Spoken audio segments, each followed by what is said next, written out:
بسم الله الرحمن الرحيم اللهم صل على محمد وعلى محمد وأجل فرجهم တခင်မကြီး Hazrat Fatima Masuma သူနဲ့ပတ်သက်ပြီးတော့တင်ပြရမယ်ဆိုရင်တခင်မကြီးနဲ့ပတ်သက်ပြီးတော့တင်ပြရမယ်ဆိုရင်တခင်မကြီးရဲ့နာမည်ပထမတော့ Hazrat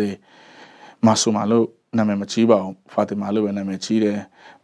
နာမည်ကြီးတဲ့အကြောင်းရင်းတစ်ခုကတော့ Imam Reza alayhi salam နဲ့ပတ်သက်ပြီးတော့yani တခင်မကြီးအကို Hazrat Imam Reza alayhi salam နဲ့ပတ်သက်ပြီးတော့တွေ့ရှိရတာဖြစ်တယ်။ဘာကြောင့်လဲဆိုတော့ကျွန်တော်တို့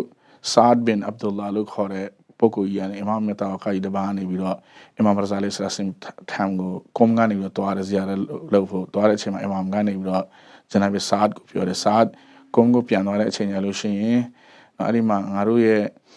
အမျိုးတွေကနေပြီးတော့ကဘာတစ်ခုရှိရဲ့အဲ့ဒီကဘာကိုရန်ဘာကြောင့်လဲဆိုတော့ခင်မကြီးရဲ့ Imam Reza alayhi salam ထက်နှစ်နှစ်အရင်ဆုံးခဲ့တဲ့အတွက်ဖြစ်တယ်အဲ့ဒီမှာတွားပြီးဇီယာလောက်ပါ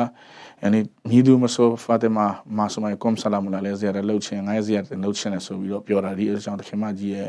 ကျွန်တော်မိတ်ဆက်ထားတာဖြစ်တယ်ခင်မကြီးအကြောင်းသိရမှာဖြစ်တယ်ဝါဆလာမုအလိုင်ကွမ်ဝါရဟ်မတ်တူလာဟ်ဝဘရကာ